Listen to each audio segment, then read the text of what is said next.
خالق کا پیغام، انسان کے نام، پرانی مضامین کا خلاصہ، روزانہ ایک پارہ، محترم پروفیسر ڈاکٹر محمد الیاس فیصل کے ساتھ۔ الحمدللہ وکفا والصلاة والسلام علی افضل الرسل وخاتم الانبیاء وعلی آلہ واصحابہ نجوم الہدی۔ رب اشرح لی صدری ویسر لی امری واحلل عقدۃ من لسانی یفقہوا قولی۔ آج انشاءاللہ 7ویں پارے کا خلاصہ آپ کی خدمت میں پیش کیا جائے گا۔ 7ویں پارے کا آغاز سورہ مائدہ کی آیت نمبر 83 سے 120 تک ہے۔ ابتدائی آیت میں اللہ رب العزت نے اہل کتاب کے کچھ لوگوں کی تعریف کی ہے کہ وہ اتنے حق پرست اور نرم دل ہیں کہ جب اللہ رب العزت کی آیات اللہ کے رسول سے سنتے ہیں تو ان کی آنکھیں نم ہو جاتی ہیں اور حق کو پہچان کر اسے تسلیم کر لیتے ہیں۔ اللہ تعالیٰ ایسے لوگوں کو جنت عطا فرمائیں گے کہ انہوں نے حق پسندی کا ثبوت دیا اور حق کو قبول کر لیا۔ آیت نمبر 87 میں اللہ تعالیٰ نے اس بات کی تعلیم دی ہے کہ جو کچھ اللہ نے تم پر حلال کیا ہے تم اسے حلال سمجھو اور بلا وجہ اس کو اپنے اوپر حرام نہ کرو یا اپنے اوپر پابندیاں نہ لگاؤ۔ اسے حد سے تجاوز قرار دیا گیا ہے کہ جہاں تک اللہ تعالیٰ نے تمہیں کھانے پینے کی اجازت دی ہے اس کو اپنے لیے ممنوع قرار دینا یا حرام قرار دینا یہ اللہ کی حد سے آگے بڑھنا ہے، اس کو اللہ تعالیٰ پسند نہیں کرتے۔ اسی طرح جو چیزیں اللہ تعالیٰ نے ہمارے لیے لازم نہیں کی ہیں بلا وجہ ان کو اپنے اوپر لازم قرار دے دینا یہ بھی حد سے آگے بڑھنا ہے۔ ہم اپنی معاشرتی زندگی میں جب دیکھتے ہیں تو ہم نے بعض سال کے اوقات میں اپنے آپ کو کھانے پینے کے اور پکوان کے حوالے سے یوں پابند کر لیا ہے کہ اگر وہ کام ہم نہ کریں تو یوں سمجھتے ہیں جیسے کسی دینی کام میں کوتاہی ہو گئی ہے، اور اگر کوئی نہ کرے تو اس کو یہ کہتے ہیں کہ جیسے اس سے دینی کام میں کوئی کوتاہی ہو گئی ہے۔ 10 محرم کا روزہ رکھنا اور 10 سے پہلے 9 کو ملا لینا یا 10 کے بعد 11 کو ملا لینا یہ نبی اکرم صلی اللہ علیہ وسلم کا ارشاد ہے اور سنت ہے۔ اب اس عمل کے ساتھ اپنے آپ کو یوں پابند کر لینا کہ 10 محرم کے کوئی مخصوص پکوان ہے اگر ہم وہ نہیں پکائیں گے تو جیسے دینی معاملات میں کوئی کوتاہی ہو جائے گی۔ اس کا منفی اثر ہماری زندگی پر یہ پڑتا ہے کہ جو اصل کرنے کے کام ہوتے ہیں وہ ہم سے چھوٹ جاتے ہیں اور جو سائیڈ کے کام ہوتے ہیں ہم ان میں مصروف ہو جاتے ہیں۔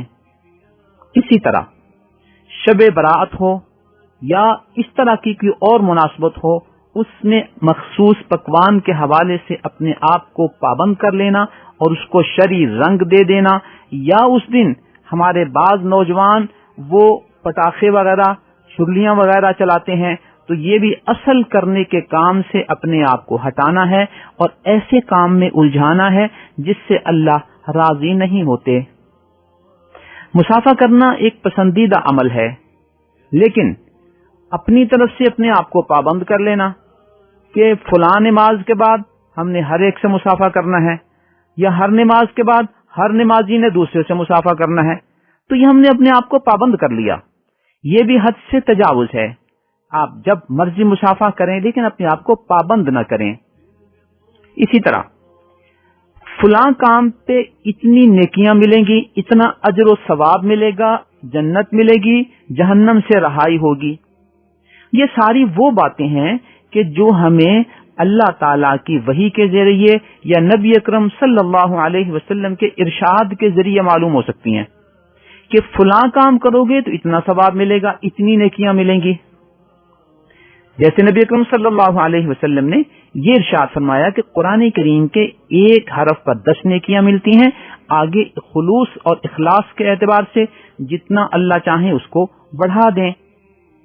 اب کوئی ایسا ورد یا ذکر جو ہم نے خود بنایا ہے، خود مرتب کیا ہے، اب اس کے اوپر نیکیوں کا وعدہ اگر ہم کریں گے تو ہمیں وہ نیکیاں کس نے بتائی ہیں؟ وہ ورد اور ذکر تو ہم نے بنایا، اللہ نے ہمیں اس پر نیکیوں اور اجر و ثواب کی ایک متعین تعداد نہیں بتائی۔ تو اگر ہم خود بتا رہے ہیں تو اس کا مطلب ہے ہم خود ساختہ ثواب لوگوں کو بتا رہے ہیں جو اللہ کی طرف سے ان کو نہیں ملنا، اس لیے کہ اللہ نے وہ ہمیں نہیں بتایا، یہ من گھڑت چیز ہے۔ تو اس طرح کے بہت سے اوراد و اذکار ہمارے ہاں ملتے ہیں اور چھپے ہوئے ہیں جن کا تعلق نہ اللہ کی کتاب سے ہے نہ نبی اکرم صلی اللہ علیہ وسلم کی تعلیمات سے ہے۔ کس نے ہمیں بتایا کہ یہ نیکیاں اس پر اتنی ملتی ہیں؟ اسی طرح ہم نے اپنے طور پر مشہور کر لیا ہے کہ رمضان یا جمعۃ الوداع میں جو نیا کپڑا پہنے گا اس کا حساب نہیں ہوگا، شریعت میں اس کا کوئی تذکرہ نہیں ہے۔ بعض سال کی مناسبات میں اس طرح کے ہم پروگرام کرتے ہیں کہ وہاں جو کھانا پکایا گیا ہے اس میں یہ پابندی لگا دیتے ہیں کہ یہ کھانا، یہ صدقہ و خیرات صرف عورتیں ہی کھائیں گی، مرد نہیں کھائیں گے۔ اب یہ پابندی اللہ نے نہیں لگائی، ہم نے خود لگا دی ہے۔ تو اس طرح کی خود ساختہ چیزوں سے اللہ رب العزت نے اس آیت میں منع فرمایا ہے کہ تم اللہ کی حلال چیزوں کو اپنے اوپر حرام نہ کرو، بلا وجہ اپنے اوپر پابندیاں لگا کے حد سے تجاوز نہ کرو۔ آیت نمبر 89 میں قسم کے حوالے سے اللہ تعالیٰ نے ہمیں کچھ تعلیمات ارشاد فرمائی ہیں۔ ایک یمین لغو ہوتی ہے، یمین لغو اسے کہتے ہیں جس کا کوئی اعتبار نہیں ہوتا۔ یہ وہ گفتگو ہے جو انسان چلتے پھرتے بغیر کسی قصد کے، بغیر کسی ارادے کے اپنی زبان کے محاوراتی الفاظ استعمال کرتے ہوئے قسم کھا لیتا ہے، تو ایسی قسم کا کوئی اعتبار نہیں ہے۔ ہاں، اگر قسم کھائی گئی ہے کسی سابقہ یا آئندہ چیز پر اعتماد دلانے کے لیے اور قصدن وہ قسم کھائی گئی ہے تو اس قسم کا اعتبار ہوگا اور اس قسم کی پابندی کرنی ہوگی۔ اگر وہ قسم غلط ہے یا اس کی پابندی نہیں ہوئی تو اس آیت میں یہ بتایا گیا ہے کہ اس کا کفارہ دینا ہوگا۔ کفارہ کیا ہے؟ 10 مسکینوں کو ایک وقت کا معتدل اور متوازن درمیانہ کھانا کھلانا، یا 10 مسکینوں کے کپڑے بنا کر دینا۔ اگر اس کی استطاعت اور طاقت نہیں ہے تو 3 دن روزہ رکھنا، یہ ایسی قسم کا کفارہ ہے جس کی پابندی نہیں کی جا سکی۔ اب ایک شخص نے قسم تو کھا لی، اگر ہم اسے کہتے ہیں کہ آپ نے اس کی پابندی نہیں کی، وہ کہتے ہیں جی میں نے تو محاوراتی انداز میں کی تھی، یہ معاملہ اس کا اور اللہ کا ہے۔ اگر واقعی اس نے محاوراتی انداز میں وہ قسم کھائی تھی تو اللہ اسے معاف کر دیں گے، لیکن اگر اس نے قصدن قسم کھائی تھی اعتماد دلانے کے لیے، لیکن اب ہمارے سامنے وہ یہ کہتا ہے کہ میں نے تو محاوراتی انداز میں کی تھی، تو اللہ کے ہاں وہ گناہگار ہوگا۔ لہذا ایسے معاملات میں اپنے معاملات اللہ کے ساتھ صاف ستھرے رکھنے چاہیے۔ آیت نمبر 90 میں اللہ تعالی نے شراب کی حرمت کا اعلان فرمایا ہے۔ مدینہ منورہ میں سن 4 ہجری میں شراب کی حرمت کا اعلان ہوا اور اللہ کی طرف سے اس کی وحی آ گئی۔ حضرات صحابہ اکرام رضوان اللہ تعالی علیہم اجمعین کو جب اس کی اطلاع ہوئی اور مدینہ منورہ کی گلیوں میں اس حکم کا اعلان ہوا تو جس جس کے گھر میں شراب تھی انہوں نے انڈیل دی اور وہ شراب گلیوں میں بہتی ہوئی نظر آئی۔ یہ اللہ کے حکم کی تعمیل کا ایک جذبہ تھا۔ یہاں ایک بات ہمارے سامنے واضح رہے کہ کسی بھی عادت کو چھڑانے کے لیے کچھ تسلسل کی جدوجہد کرنی پڑتی ہے۔ اللہ تعالیٰ نے جس مسلم قوم کی تربیت فرمائی، نبی اکرم صلی اللہ علیہ وسلم نے جس قوم کی تربیت فرمائی اس قوم میں ایسے افراد تھے جو شراب کے عادی تھے. یکدم ان کو شراب چھڑوانا یہ ذرا مشکل تھا، لہذا مرحلہ وار ان کو متنبہ کیا گیا کہ کسی وقت بھی شراب کی حرمت کا اعلان آ سکتا ہے، لہذا اپنے آپ کو ذہنی طور پر تیار رکھو اور رفتہ رفتہ اس عادت سے چھٹکارا حاصل کرنے کی کوشش کرو. 5ویں پارے میں اللہ تعالیٰ نے اس کی طرف اشارہ فرما دیا تھا کہ یا ایھا الذین آمنوا لا تقربوا الصلاۃ وانتم سکارا، اے ایمان والو نشے کی حالت میں نماز کے قریب نہ جاؤ. گویا اس میں اس طرف اشارہ تھا کہ اللہ تعالیٰ کو یہ اچھا نہیں لگتا کہ تم شراب پی کر نشے کی حالت میں ہو اور اللہ کے حضور حاضر ہو کر نماز اور عبادت پڑھ کر رہے ہو. اس سے ایک اشارہ دے دیا گیا. دوسرے پارے میں جب نبی اکرم صلی اللہ علیہ وسلم سے پوچھا گیا شراب کے بارے میں تو اللہ تعالیٰ کی وحی آئی، انہیں بتا دو کہ اس میں ظاہری طور پر کچھ تمہیں فائدہ محسوس ہوتا ہے لیکن اس کا گناہ بہت بڑا ہے. اس اعلان کے بعد پھر 34 ہجری میں وہ وقت آیا جب شراب کی واضح حرمت کا اعلان ہو گیا اور اس کے بعد شراب کا استعمال قطعاً منع ہے، اس کا استعمال حرام ہے اور اس پر اللہ تعالیٰ کی بہت بڑی ناراضگی ہے. شراب کے ساتھ جوے کی حرمت کا بھی اعلان ہوا. جوا آپ حضرات بھی جانتے ہیں کہ ہم مختلف گیمز میں، چاہے وہ الیکٹرانک گیمز ہوں یا آؤٹ ڈور گیمز ہوں، ان میں اس طرح کی بات کر لی جاتی ہے کہ جو اتنے پوائنٹ حاصل کرے گا اس کو اتنے پیسے دوسری پارٹی دے گی. یہ جوا ہے. گھڑ دوڑ مجموعی طور پہ ایک اچھی عادت ہے، لیکن اگر اس پہ جوا لگا دیا جائے، شرط لگا دی جائے تو یہی گھوڑ دوڑ ناپسندیدہ عمل ہو جائے گا. مرغ اور بٹیر کو لڑانا ایسے ہی شرعی طور پر ناپسندیدہ ہے کہ دو جانوروں کو ہم صرف اپنی خوشی کے لیے لڑنے کی عادت ڈال رہے ہیں اور وہ ایک دوسرے کو زخمی کر رہے ہیں. لیکن اس جرم کے ساتھ ساتھ اگر کوئی شخص مرغ اور بٹیر یا کتے وغیرہ کی لڑائی پر شرط لگا دیتا ہے تو یہ جوا شمار ہوگا اور یہ بھی حرام ہے. اسے شراب کے ساتھ حرام قرار دیا گیا. ہمارے ہاں شطرنج کا لفظ جب بولا جاتا ہے تو اسے بڑا ناپسندیدہ کھیل شمار کیا جاتا ہے. وہ صرف اس وجہ سے کہ عموماً شطرنج کے کھیل پر جوا لگتا ہے، لہذا شطرنج کو ناپسندیدہ گیم شمار کیا جاتا ہے. یہاں ایک بات واضح رہے، شطرنج ہو، لوڈو ہو یا اس طرح کی گیمز ہوں، اگر ان پر جوا نہیں لگایا گیا، شرط نہیں لگائی گئی تو اس کا کھیلنا ایک مناسب حد تک گنجائش رکھتا ہے. لیکن اتنا زیادہ نہ ہو کہ وقت کا بہت زیادہ ضیاع ہو اور نمازوں کا، دیگر ذمہ داریوں کا احساس نہ رہے. اسی شطرنج اور لوڈو پر یا اسی طرح کی کسی گیم پر اگر جوا اور شرط لگا دی جائے گی تو وہ حرام شمار ہوگا. اسی ضمن میں ایک چیز آتی ہے جسے ہم لاٹری کہتے ہیں. لاٹری یہ ہے کہ کچھ چیزیں مارکیٹ میں دے دی جاتی ہیں کہ آپ انہیں خریدیں. لوگ انہیں خریدتے ہیں. وہ 50 روپے کی پرچی اور ٹکٹ ہے، وہ 500 کی ٹکٹ ہے، وہ 1000 کی ٹکٹ ہے، وہ ٹکٹیں خریدتے ہیں. اس کے بعد کہا جاتا ہے کہ کچھ لوگوں کا انعام نکلے گا. ایک بائک نکلے گی یا ایک گاڑی نکلے گی یا ایک لیپ ٹاپ نکلے گا. اس طرح کے انعامات رکھ دیے جاتے ہیں. اب اگر 10,000 لوگوں نے وہ پرچیاں خریدی ہیں تو یہ انعامات 5-10 لوگوں کو ملیں گے. یہ سب لاٹری سسٹم ہے اور یہ جوے ہی کی ایک قسم ہے. یہ حرام ہے. آیت نمبر 95 میں اللہ تعالیٰ نے احرام کی حالت میں کچھ تعلیمات ہمیں دی ہیں کہ اس دوران اگر آپ صحرائی سفر کرتے ہوئے آ رہے ہیں اور ایسا سفر ہے کہ وہاں آپ کو شکار دستیاب ہے تو چونکہ آپ نے احرام باندھا ہوا ہے لہذا احرام میں شکار کرنا منع ہے.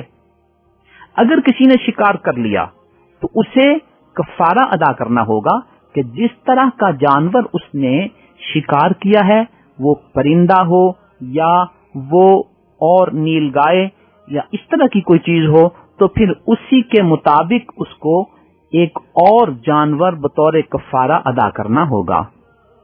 یہاں یہ بات واضح رہے کہ اللہ تعالیٰ نے آیت نمبر 96 میں اس بات کا اعلان فرما دیا کہ یہ بری شکار اور فضائی چیزیں وہ تمہارے لیے حرام ہیں، لیکن سمندری چیزوں کا شکار کرنا، نہر اور دریا کی چیزوں کا شکار کرنا، یہ تمہارے لیے حلال ہے، جس میں مچھلی وغیرہ آ جاتی ہیں۔ ارشاد ربانی ہے احل لکم صید البحر، سمندر کا شکار تمہارے لیے حلال ہے۔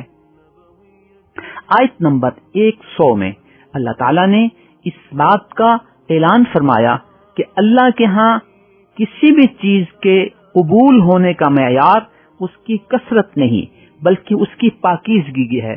اللہ تعالیٰ کے ہاں پاکیزہ عمل، پاکیزہ عادات، پاکیزہ اطوار، پاکیزہ چیزیں وہ قبول ہیں، اور خبیث چیزیں وہ اللہ تعالیٰ کے ہاں ناپسندیدہ ہیں، چاہے وہ عمل ہوں، چاہے وہ گفتگو ہو یا اور کوئی چیز ہو۔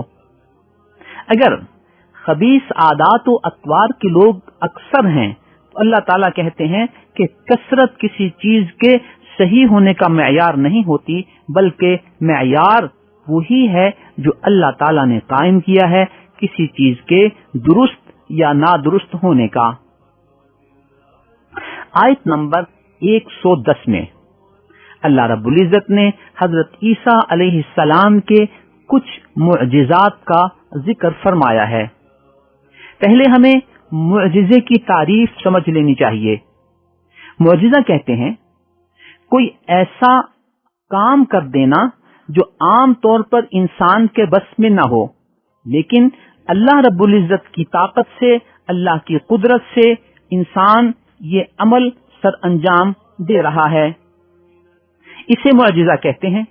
اگر وہ نبی کے ہاتھ پر ہو تو معجزہ ہے، اگر کسی ولی کے ہاتھ پر ہو تو وہ کرامت ہے، اور اگر کسی جادوگر کے ہاتھ پہ کوئی ایسا عمل ظاہر ہو تو وہ شیطانی عمل ہے، اللہ تعالیٰ کے ہاں ناپسندیدہ ہے، اور ایسے جادوگر کو شیطان جادوگر تو کہتے ہیں، اس کو ولی شمار نہیں کرتے، جو کہ ہمارے معاشرے میں بہت بڑی غلطی ہے۔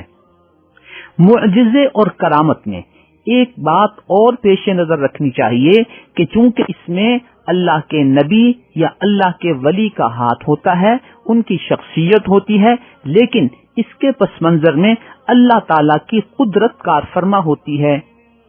جب اللہ چاہیں اپنے نبی یا اپنے ولی کے ہاتھ پر ایسا کام ظاہر کرا دیں جو عام لوگوں کے لیے کرنا مشکل ہوتا ہے، لیکن اس کا یہ مطلب نہیں ہوتا کہ یہ نبی یا یہ ولی ہر وقت یہ کام کر سکتے ہیں۔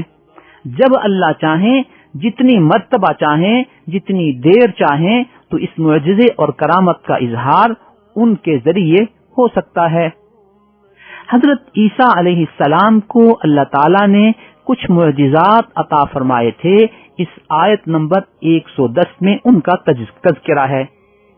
ایک معجزہ یہ تھا کہ جب حضرت عیسیٰ علیہ السلام کی پیدائش ہوئی اور لوگوں میں چیمی گوئیاں ہونے لگیں کہ مریم کی تو شادی نہیں ہوئی تھی، یہ بچہ کیسے پیدا ہو گیا، اللہ رب العزت نے حضرت عیسیٰ علیہ السلام سے اسی گہوارے میں یہ گفتگو کرائی کہ انی عبد اللہ آتانی الکتاب وجعلنی نبیا، تو انہوں نے بچپن ہی میں گفتگو کی جو عام طور پر بچے نہیں کرتے۔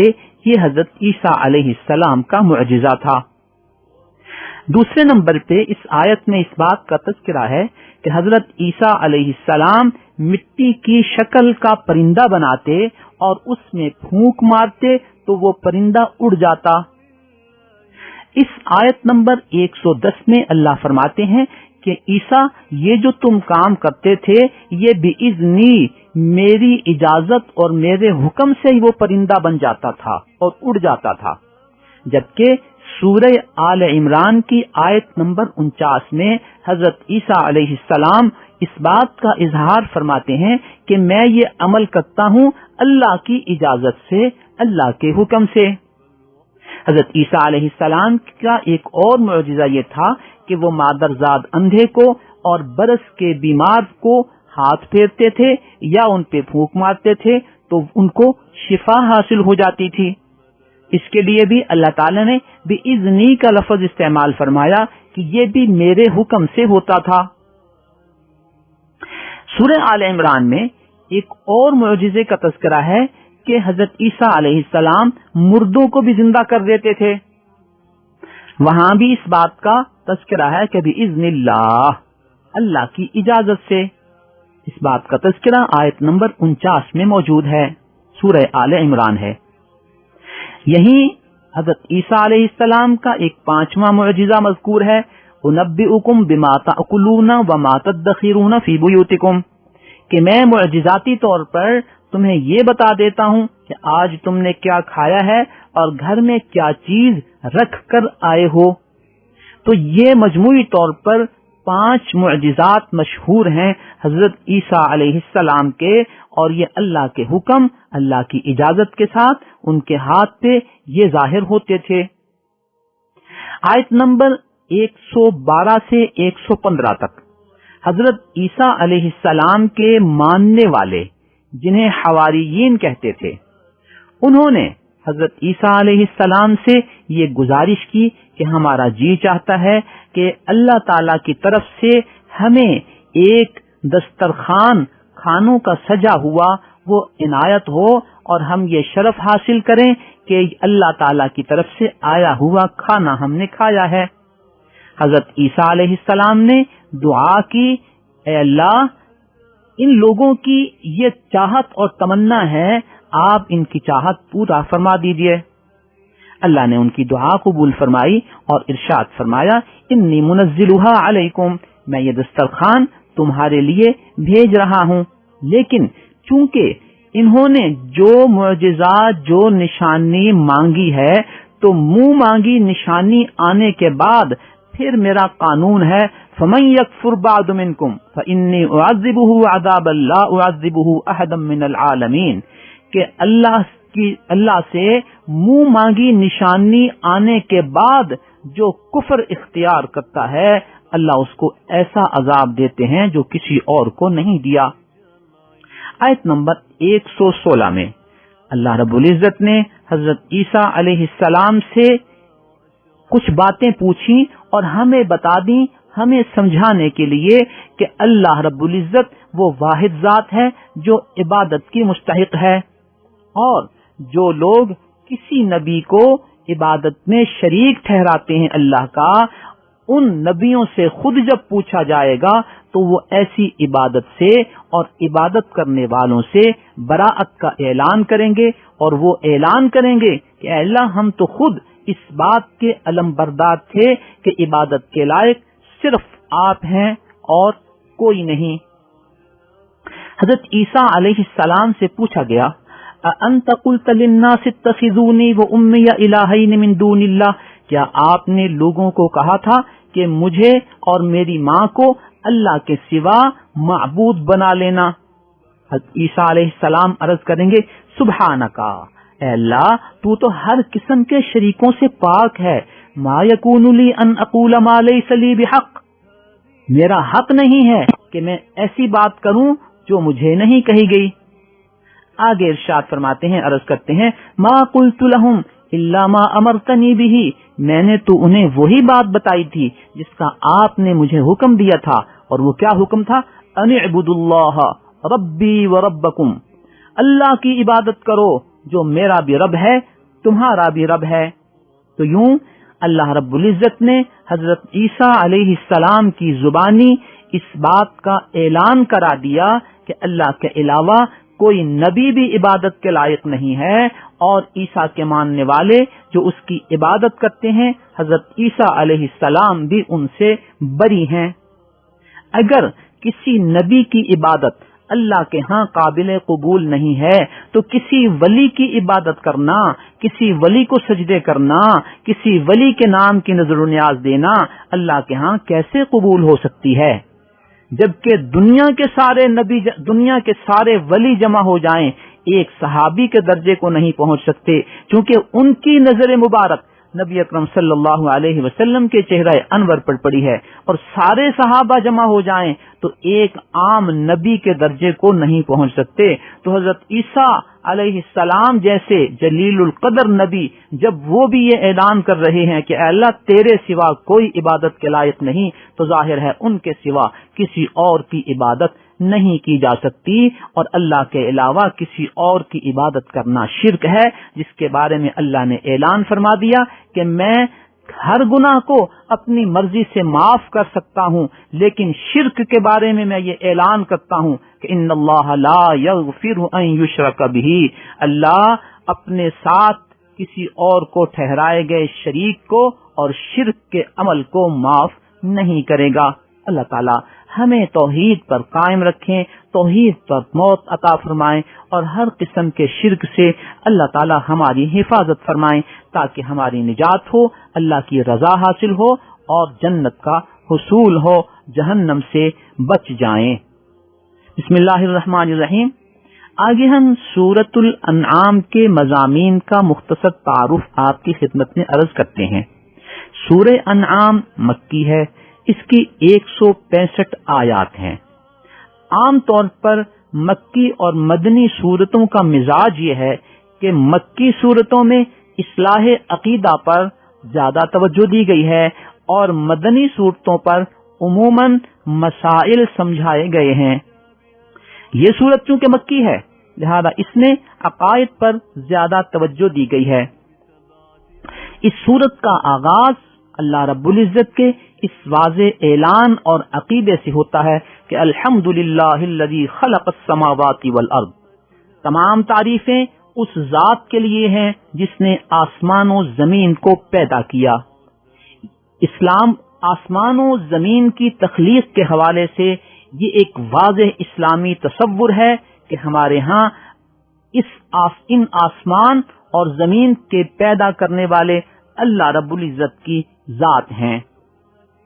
ہمارے ہاں تخلیق کائنات کے حوالے سے جو 20 نظریات مشہور ہیں، ان کی مثال ہم یوں ہی دے سکتے ہیں کہ کچھ نابینا لوگوں نے ہاتھی کے جسم پر ریسرچ کرنے کی کوشش کی، تو کچھ نابینا لوگوں نے ہاتھی کے پیٹ پر ہاتھ رکھا اور ہاتھ پھیرا، کچھ نابینا لوگوں نے ہاتھی کی ٹانگوں پہ ہاتھ رکھا، کچھ نے ہاتھی کی سونڈ پہ ہاتھ رکھا، اور تحقیق و ریسرچ کے بعد یہ کہا کہ ہاتھی ایک ایسا جانور ہے جس کا جسم پہاڑ کی طرح ہوتا ہے۔ تو یہ وہ تھے جن کا ہاتھ پیٹ پر لگا۔ کچھ نے کہا کہ ہاتھی ایک ایسا جسم ہے جو کھمبے کی طرح لمبا ہوتا ہے، جن کے ہاتھ اس کی ٹانگوں پر لگے۔ کچھ نے یہ کہا کہ ہاتھی ایک ایسے جسم کا نام ہے جو بھاری سا گوشت لٹک رہا ہوتا ہے۔ یہ وہ ریسرچ اسکالر تھے جن کے ہاتھ ہاتھی کی سونڈ پر لگے۔ یوں آج ہمارے سامنے بہت سارے مفروضے وہ بتائے جاتے ہیں، اور انہیں تحقیق و ریسرچ اور کچھ بڑے بڑے نام بھی دے دیے جاتے ہیں۔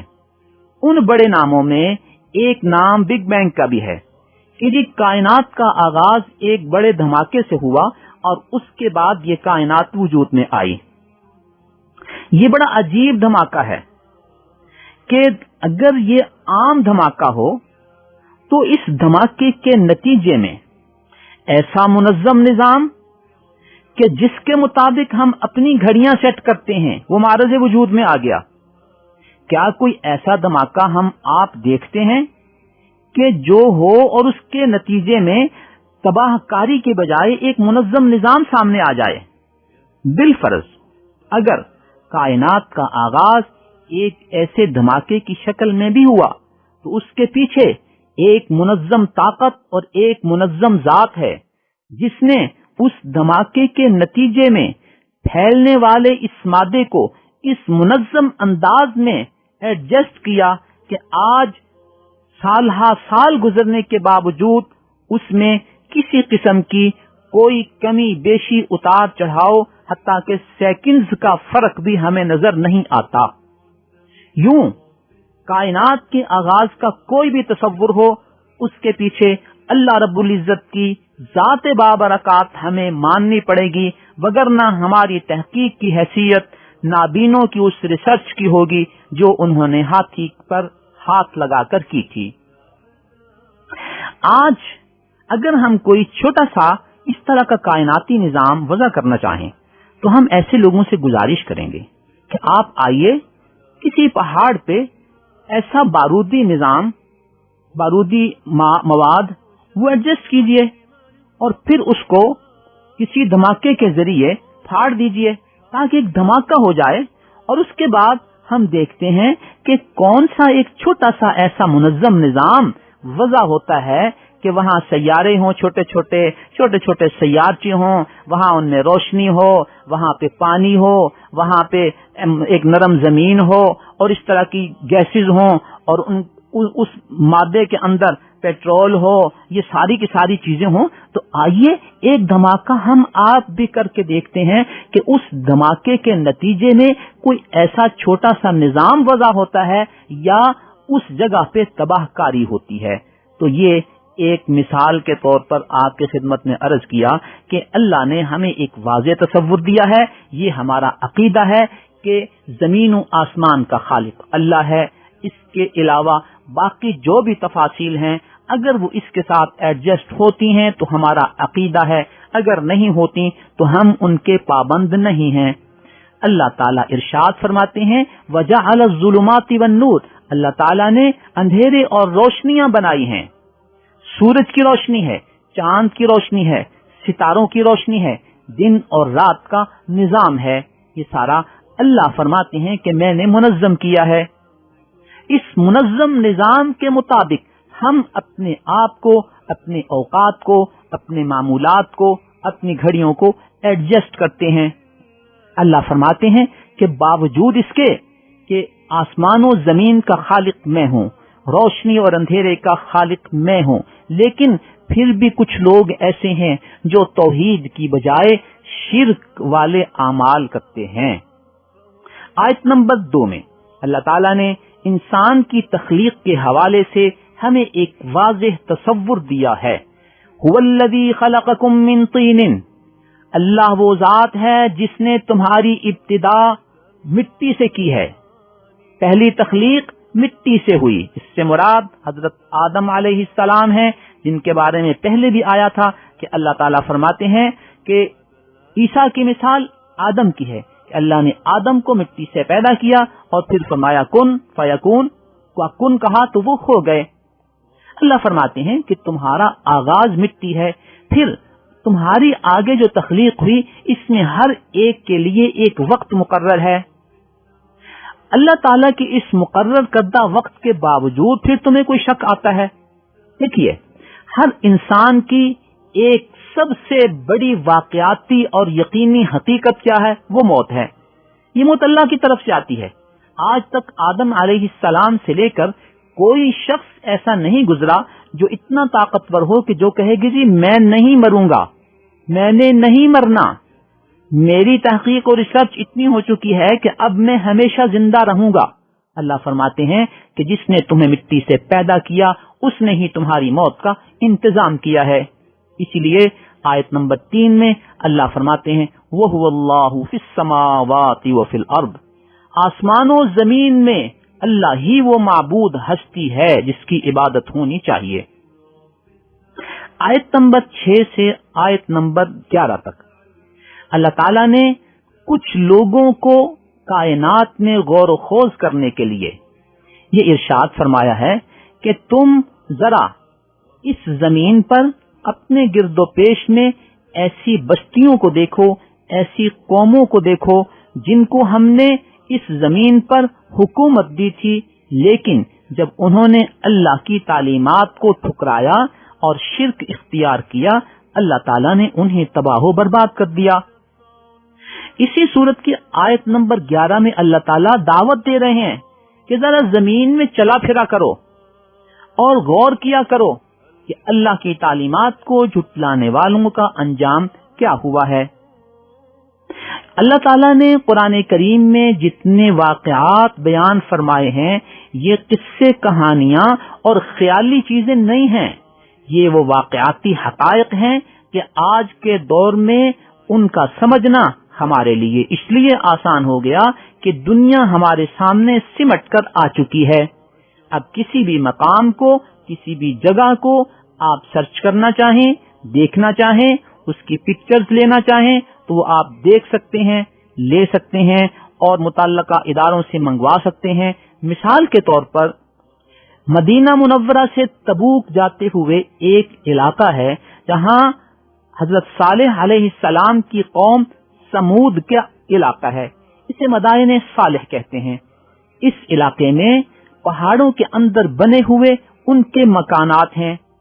وہ لوگ جو اس دور میں پہاڑوں کو کھرید کر اپنے گھر تعمیر کیا کرتے تھے، جب انہوں نے اللہ تعالی کی تعلیمات سے روگردانی کی، اللہ نے ان کو تباہ و برباد کر دیا۔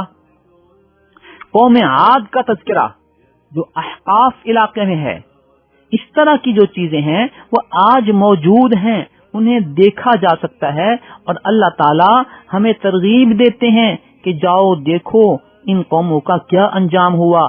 اگر تم نے بھی انہی جیسے اعمال کیے تو تم بھی اللہ کی ناراضگی کا سہارا بن کر، ناراضگی اختیار کر کے تم بھی تباہ و برباد کر دیے جاؤ گے۔ آیت نمبر 7 میں اللہ تعالیٰ فرماتے ہیں کہ یہ لوگ جو منہ مانگے معجزے طلب کرتے ہیں، اگر ان کے منہ مانگے معجزے دے بھی دیے جائیں تو یہ بات ماننے والا طبقہ نہیں ہے۔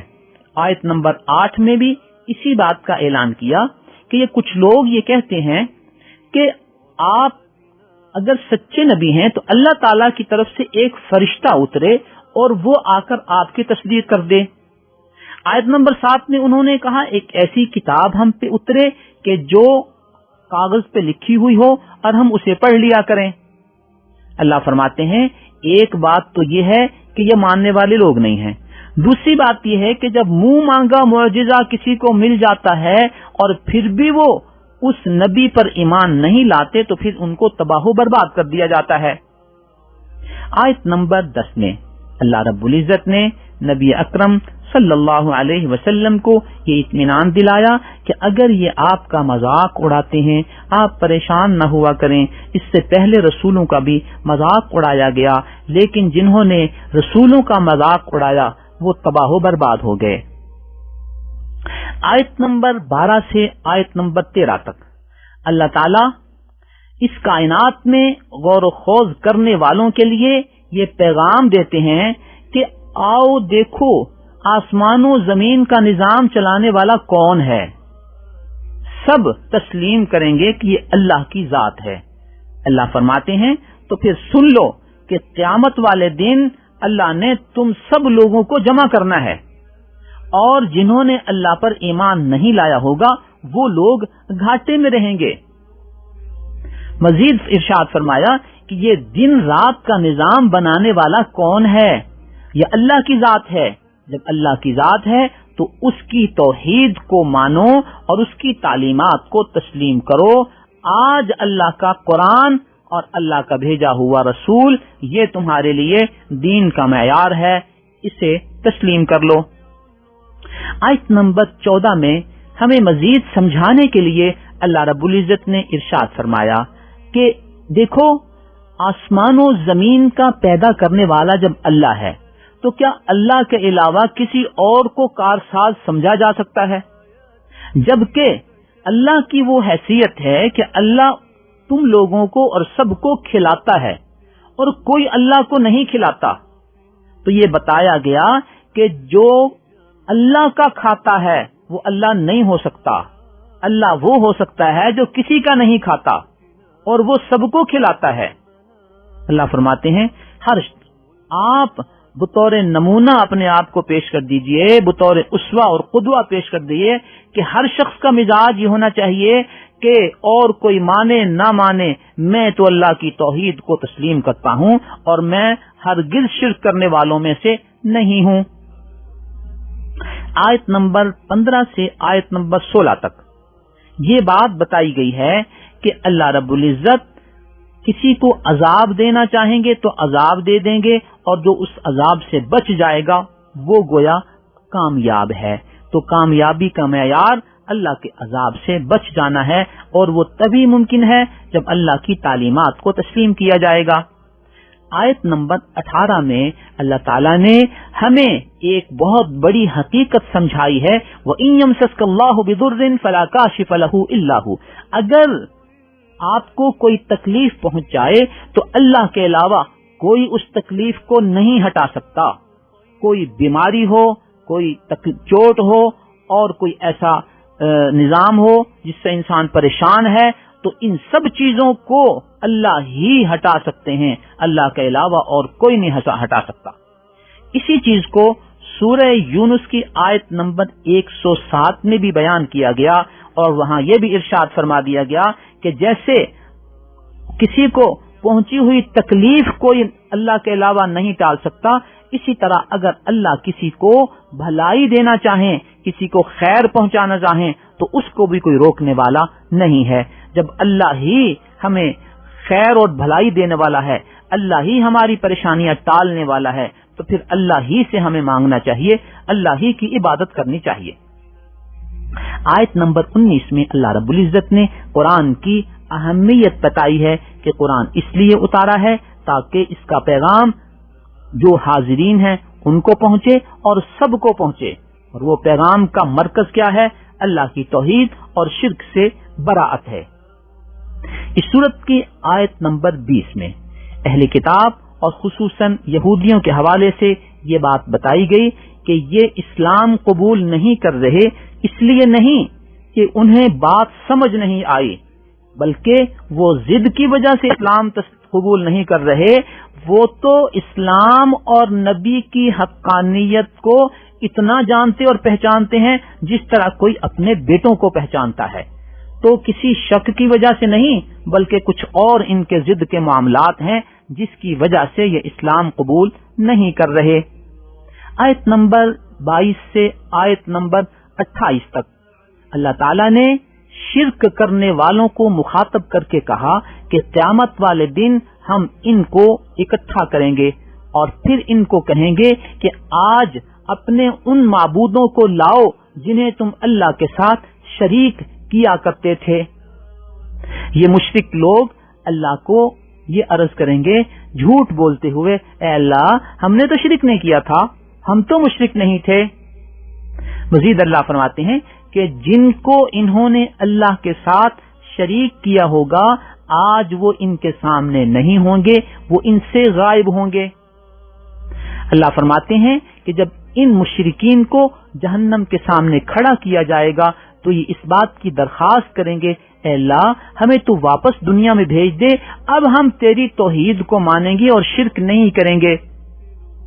آیت نمبر 29 سے آیت نمبر 32 تک اس زندگی کے حوالے سے اللہ تعالیٰ نے کچھ لوگوں کا یہ موقف بتایا ہے کہ کچھ لوگ یہ کہتے ہیں کہ بس یہی دنیا ہے، اس کے بعد کوئی قیامت کا تصور نہیں ہے اور جزا و سزا کا کوئی نظام نہیں ہے۔ اللہ فرماتے ہیں کہ تمہاری اس دنیا کی پتہ کیا حیثیت ہے؟ دنیا کی زندگی کی حیثیت بالکل ایسے ہے جیسے کھیل کود والی چیز ہوتی ہے، وہ ایک وقتی نظام ہے، جبکہ ولدار الآخرۃ خیر، اصل زندگی تو آخرت کی ہے۔ جس زندگی کو تم یہ سمجھتے ہو کہ یہ سب کچھ ہے اور اس کے بعد کچھ نہیں، یہ زندگی عارضی ہے، اصل زندگی آخرت کی ہے، اس کی تیاری کرنی چاہیے۔ مزید اللہ فرماتے ہیں کہ اگر اچانک قیامت قائم ہو جائے تو اس وقت پھر یہ کیا کہیں گے؟ اس وقت کہیں گے یا حسرتنا علی ما فرطنا فیہا، اس وقت وہ سب کچھ دیکھ لیں گے اور دیکھ کر یہ کہیں گے ہماری حسرت ہے کہ ہم نے اپنے معاملے میں صحیح فیصلہ نہیں کیا۔ آیت نمبر 34 سے آیت نمبر 38 تک نبی اکرم صلی اللہ علیہ وسلم کی جو شفقت و رحمت تھی اپنی انسانی امت کے لیے، اس کا اظہار ہے کہ جب لوگ اسلام قبول نہیں کرتے اور کچھ مطالبات کرتے ہیں کہ آپ ایسا معجزہ لے آئیں، ایسا معجزہ لے آئیں، تو نبی اکرم صلی اللہ علیہ وسلم فکرمند ہو جاتے ہیں کہ اگر ایسا معجزہ ان کو دکھا دیا جائے تو شاید یہ ایمان لے آئیں۔ اللہ تعالیٰ چونکہ انسانوں اور قوموں کی نفسیات کے جاننے والے ہیں، اللہ کو پتہ ہے کہ یہ معجزہ مانگنے والے یہ معجزہ دیکھنے کے باوجود تسلیم کرنے والے لوگ نہیں ہیں۔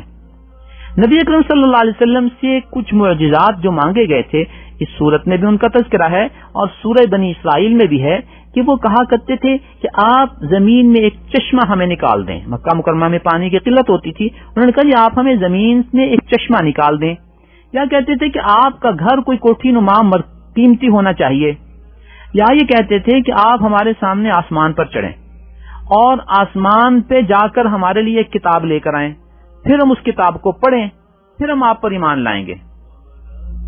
نبی اکرم صلی اللہ علیہ وسلم نے اسی سورہ انعام کی آیت نمبر 58 میں ارشاد فرما دیا، قل لو ان عندي ما تستعجلون به لقضي الامر بيني وبينكم، اگر میرے پاس وہ چیزیں ہوتی جو تم مطالبہ کرتے ہو تو پھر فیصلہ جلدی ہو جاتا۔ یہ سب کچھ اللہ کے اختیار میں ہے، اللہ چاہیں گے تو یہ معجزات عطا فرمائیں گے، اللہ چاہیں گے تو یہ معجزات مجھے نہیں ملیں گے۔ اللہ کا یہ نظام ہے کہ اگر منہ مانگا معجزہ آئے تو پھر تسلیم نہ کرنے والے تباہ ہو جاتے ہیں، اس لیے اللہ تعالیٰ نے بھی ان کے منہ مانگے معجزے اسی لیے نہیں بھیجے کہ ان کے لیے ہدایت کا رستہ کھلا رہے۔ آیت نمبر 40 میں اللہ رب العزت انہی لوگوں کو مخاطب کرتے ہوئے سمجھاتے ہیں کہ اگر اچانک تم پر عذاب آ جائے یا اچانک تم پر قیامت قائم ہو جائے، کیا اس وقت تم اللہ کے علاوہ کسی اور کو پکارو گے؟ اللہ فرماتے ہیں اس وقت تو تم بل ایاہ تدعون، اسی کو تم پکارو گے، وتنسون ما تشرکون، اور اپنے شریکوں کو بھول جاؤ گے۔ لہذا ہر وقت اللہ ہی کی عبادت کرو، اللہ ہی کو پکارو اور شرک نہ کرو۔ آیت نمبر 42 اور آیت نمبر 45 میں اللہ رب العزت نے اس بات کا اظہار کیا ہے کہ قوموں پر جب سختی آتی ہے تو اگر وہ قومیں اللہ کے حضور عاجزی کرتی ہیں تو اللہ تعالیٰ انہیں عذاب سے بچا لیتے ہیں، لیکن اگر وہ سخت دل ہوتی ہیں اور شیطان کی باتوں کو مان لیتی ہیں تو اللہ تعالیٰ ان کو مزید مہلت دے دیتے ہیں، مزید ان کو عیاشی کا موقع دیتے ہیں۔ جب خوب عیش و عشرت میں وہ پڑ جاتے ہیں تو اللہ تعالیٰ کی طرف سے اچانک گرفت آ جاتی ہے۔ یہ صورتحال افراد کے لیے بھی ہوتی ہے اور طبقات کے لیے بھی ہوتی ہے، لہذا اس بات کو ہمیں سمجھنا چاہیے کہ ہم جس عیش و عشرت میں ہیں کیا یہ اللہ تعالیٰ کی طرف سے کہیں مہلت اور آزمائش تو نہیں ہے۔ آیت نمبر 83 میں اللہ تعالیٰ فرماتے ہیں کہ ذرا غور تو کرو، اگر اللہ تمہیں بہرا بنا دے، اگر اللہ تمہیں اندھا بنا دے تو کون ہے جو تمہیں شفا دے سکتا ہے؟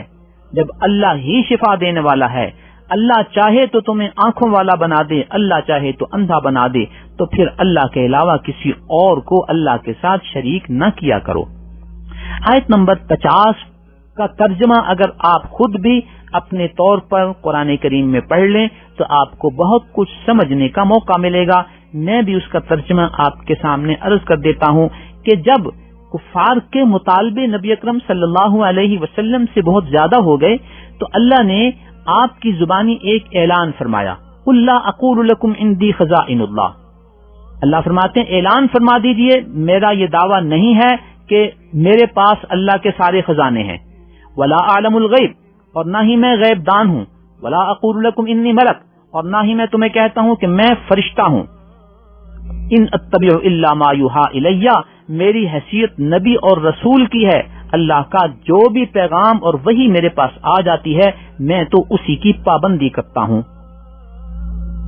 آیت نمبر 52 سے آیت نمبر 55 تک ایک مخصوص واقعے کی طرف اشارہ ہے کہ کچھ رؤساء قبائل نبی اکرم صلی اللہ علیہ وسلم کی خدمت میں حاضر ہوئے تو دیکھا کہ وہاں کچھ غریب صحابہ کرام بھی آپ کی خدمت میں حاضر ہیں، تو انہوں نے آپ صلی اللہ علیہ وسلم کی خدمت میں یہ عرض کیا کہ یا رسول اللہ صلی اللہ علیہ وسلم، اگر آپ ہمارے لیے ایک علیحدہ مستقل خاص نشست رکھ لیں اور ان حضرات کے لیے علیحدہ رکھ لیں تو اس میں ہمیں یہ آسانی ہوگی.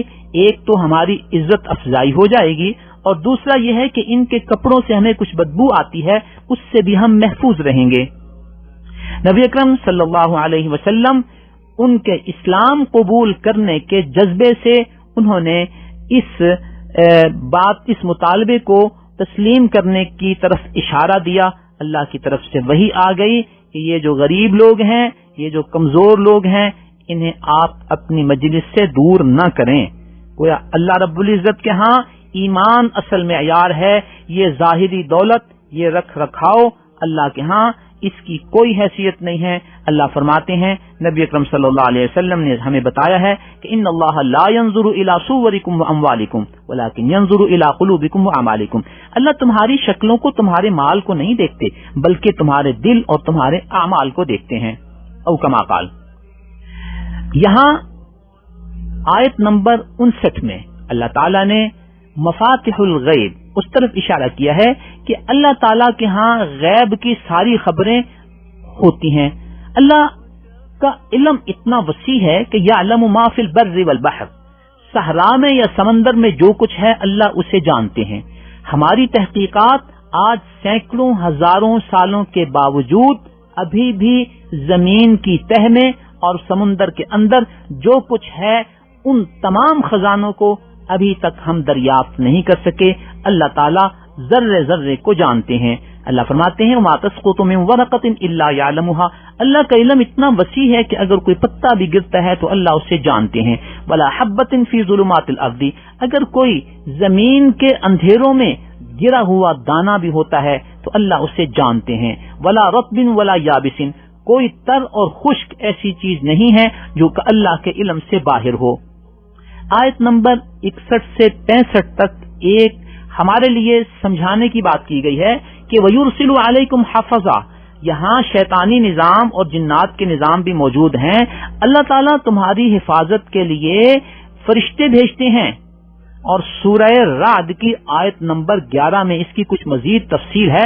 لَهُ مُعَقِّبَاتٌ مِّن بَيْنِ يَدَيْهِ وَمِنْ خَلْفِهِ يَحْفَظُونَهُ مِنْ أَمْرِ اللَّهِ. کہ یہاں ڈیوٹیاں تبدیل ہوتی ہیں ایسے حفاظت کرنے والوں کی جو انہیں سامنے سے اور پیچھے سے ان کی حفاظت کرتے ہیں اللہ تعالیٰ کے حکم کے مطابق. گویا ہر انسان کی حفاظت کے لیے اللہ تعالیٰ کی طرف سے یومیہ ڈیوٹیاں لگتی ہیں فرشتوں کی اور وہ تشریف لاتے ہیں. آگے جو ایک اہم بات ہے وہ ہمارے لیے قابل غور ہے کہ ان اللہ لا یغیر ما بقوم حتی یغیروا ما بانفسہم. اللہ تعالیٰ کسی قوم کی حالت نہیں بدلتے جب تک کہ وہ اپنی حالت نہیں بدلتی. تو اس بات کے بعد اس کا تذکرہ اس طرف اشارہ کرتا ہے کہ اگر کوئی شخص اللہ کی نافرمانی کرتا ہے تو اللہ کی یہ حفاظت بھی اس پہ کمزور ہوتی رہتی ہے. جب اللہ کی طرف سے ان محافظین کی حفاظت کمزور ہوتی جائے گی تو شیاطین کا اثر اور جنات کا اثر اس پر زیادہ ہونا شروع ہو جائے گا. لہذا اس کی زندگی میں مسائل، مشکلات اور پریشانیاں آئیں گی.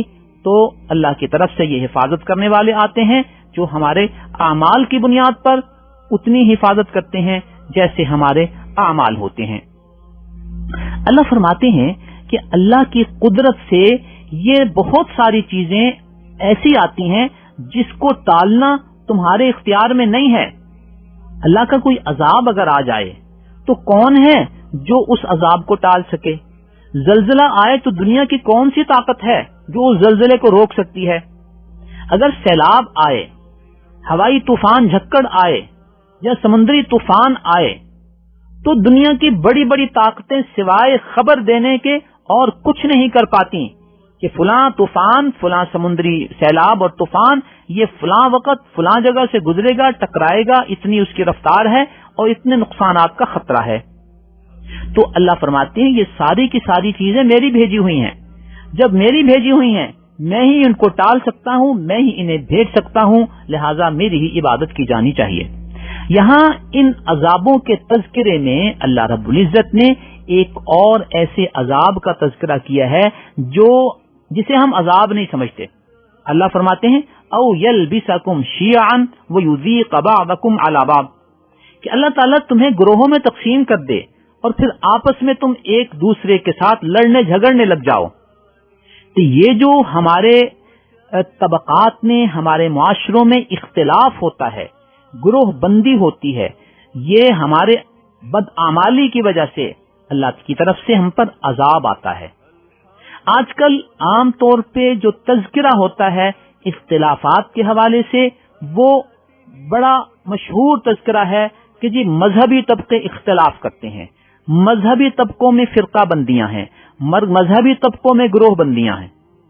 یہ سب کچھ ایک پروپیگنڈا ہے، جبکہ حقیقت حال ہم اپنے معاشرے کو دیکھیں، اس کا تجزیہ کریں تو ہمارے معاشرے میں گروہ بندیاں لسانی بنیادوں پر بھی ہیں، علاقائی بنیادوں پر بھی ہیں، اور سب سے بڑی گروہ بندی، سب سے بڑی فرقہ بندی، سب سے بڑی فرقہ پرستی وہ سیاسی بنیادوں پر ہے۔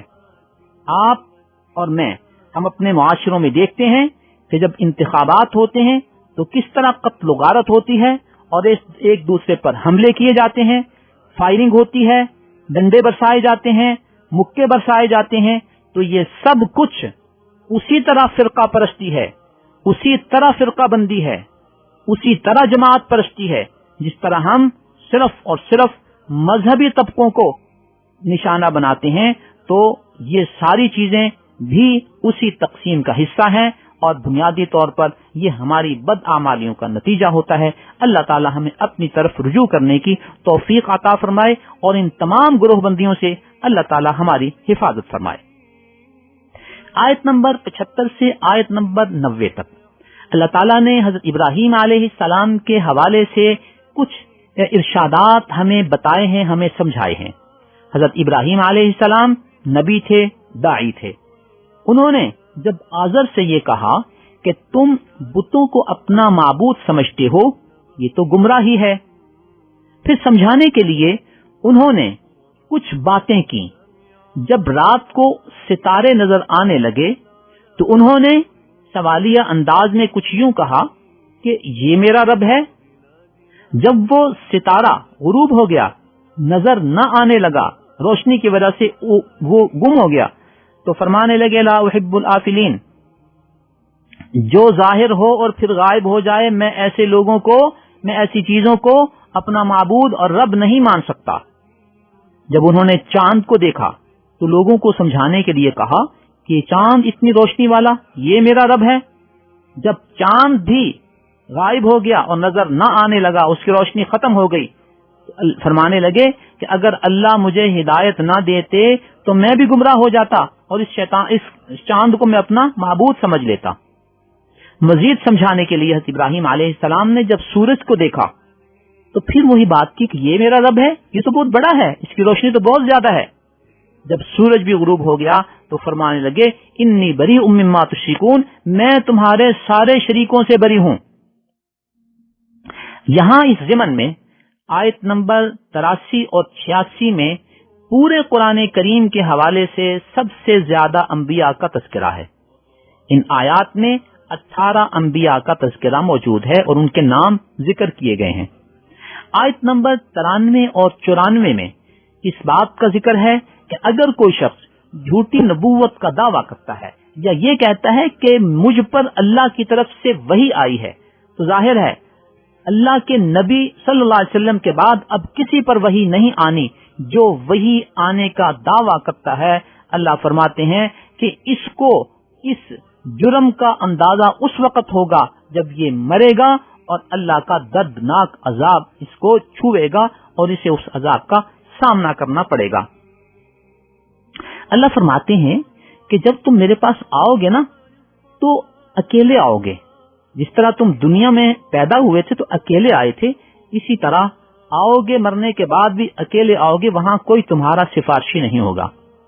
آج ہم خود ہر مرنے والے کو قبر میں چھوڑ کے آتے ہیں، وہاں وہ اکیلا ہوتا ہے، نہ اس کے پاس وہاں کاپی پینسل ہوتا ہے، نہ اس کے بعد موبائل اور لیپ ٹاپ ہوتا ہے، نہ اس کے پاس کوئی اور مدد پہنچانے والا ہوتا ہے، نہ اس کے بعد ہماری طرف سے کوئی کھانے کا انتظام ہوتا ہے۔ ہم ہر حال میں اس کو اکیلا چھوڑ کر آتے ہیں۔ اب اس کا اور اللہ کا معاملہ ہے۔ آیت نمبر 95 سے 99 تک اللہ رب العزت نے بہت سے کائناتی حقائق کو بیان فرما کر اس بات کا اعلان فرمایا ہے کہ اللہ ہی ہے جو اس نظام کو چلانے والا ہے۔ اللہ فرماتے ہیں کہ دانے اور گٹھلی سے پودا اور درخت نکالنے والا کون ہے؟ صرف اللہ ہے۔ صبح کا اجالا دینے والا کون ہے؟ اللہ ہے۔ رات آتی ہے، سورج اور چاند ایک مخصوص متعین نظام کے ساتھ چلتے ہیں، یہ کون چلاتا ہے؟ یہ اللہ ہی کا نظام ہے۔ یہ ستارے، بارش کا نظام، درختوں پر پھل پھول لگانا، یہ کون اس نظام کو چلاتا ہے؟ اللہ ہی چلاتا ہے۔ اسی لیے آیت نمبر 100 میں بتایا، اس سب کے باوجود پھر بھی یہ لوگ اللہ رب العزت کے ساتھ جنات کو شرکا ٹھہراتے ہیں۔ جنات کے شرکا کا تذکرہ بطور خاص اس لیے کیا گیا کہ ویسے تو شریک جو چیزیں ٹھہرائی جاتی ہیں وہ پتھر بھی ہو سکتا ہے، وہ درخت بھی ہو سکتا ہے، وہ کوئی جانور بھی ہو سکتا ہے جس کی لوگ عبادت کرتے ہیں، وہ کوئی زندہ انسان بھی ہو سکتا ہے، وہ کوئی فوت شدہ انسان بھی ہو سکتا ہے۔ لیکن جنات کا ذکر اس لیے کیا گیا کہ عام طور پر شرک جو کیا اور کرایا جاتا ہے اس کے پیچھے شیاطین اور جنات ہوتے ہیں۔ یہ بڑی سمجھنے والی بات ہے کہ جہاں بھی درخت کی پوجا ہو رہی ہو، پتھر کی پوجا ہو رہی ہو، کسی قبر کی پوجا ہو رہی ہو، تو یہ پوجا کرانے والے اور وہاں آ کر لوگوں کو عجیب عجیب منظر اور مناظر دکھانے والے یہ شیاطین ہوتے ہیں۔ اسی لیے جب نبی اکرم صلی اللہ علیہ وسلم نے فتح مکہ فرما لیا تو حضرت خالد بن ولید رضی اللہ تعالیٰ عنہ کو طائف کا ایک بت توڑنے کے لیے بھیجا۔ حضرت تشریف لے گئے اور بت کو توڑ کر واپس آ گئے۔ نبی اکرم صلی اللہ علیہ وسلم نے پوچھا کہ بت کو توڑائے ہو؟ انہوں نے عرض کیا جی توڑایا ہوں۔ فرمایا کیا دیکھا؟ عرض کیا کچھ نہیں۔ فرمایا جاؤ ابھی تم نے اس بت کو نہیں توڑا۔ پھر خالد بن ولید دوبارہ تشریف لے گئے اور دوبارہ جا کر اس کو جڑ سے جب اکھاڑنے لگے تو اندر سے ایک جننی اور ایک چڑیل ظاہر ہوئی جس کے بال بکھرے ہوئے تھے اور وہ بین کر رہی تھی۔ حضرت خالد بن ولید رضی اللہ تعالیٰ عنہ نے اس کو بھی اپنی تلوار کے ساتھ قتل کر دیا اور اس کو جڑوں سے اکھیڑ دیا۔ جب واپس تشریف لائے نبی اکرم صلی اللہ علیہ وسلم نے ارشاد فرمایا کہ بت کو ضائع کر آئے ہو، ختم کر آئے ہو؟ انہوں نے کہا جی عرض کر آیا ہوں۔ میں کیا دیکھا؟ عرض کیا کہ یہ دیکھا میں نے کہ ایک چڑیل اور جننی وہاں سے نکلی ہے۔ فرمایا نبی اکرم صلی اللہ علیہ وسلم نے یہ تھا وہ اصل بت جو وہاں پہ لوگوں کو عبادت کے لیے قائل کرتا تھا اور ان کو حرکات سکنات کر کے دکھاتا تھا۔ اصل وہاں پہ جن یہ چڑیل تھی۔ تو یوں جنات یہ شیاطین اللہ رب العزت کے ساتھ لوگوں کو شریک ٹھہرانے کے لیے عجیب عجیب کارنامے کرتے کراتے اور دکھاتے ہیں۔ لہذا خاص طور پہ یہاں جنات شرکا کا ذکر کیا گیا۔ اللہ رب العزت ہمیں توحید کو صحیح طرح سمجھنے کی اور شرک کے تمام شعبوں سے اپنے آپ کو بچنے اور بچانے کی توفیق عطا فرمائے، اور یہ تبھی ہے جب ہم قرآنی تعلیمات کے ساتھ وابستہ ہوں گے، اللہ تعالیٰ کی تعلیمات کو سمجھیں گے اور اس کے مطابق عمل کرنے کی کوشش کریں گے۔ اللہ ہمیں اس کی توفیق عطا فرمائے۔ وآخر دعوانا ان الحمد للہ رب العالمین۔ نظروا لطيبة ونور طه يسطعون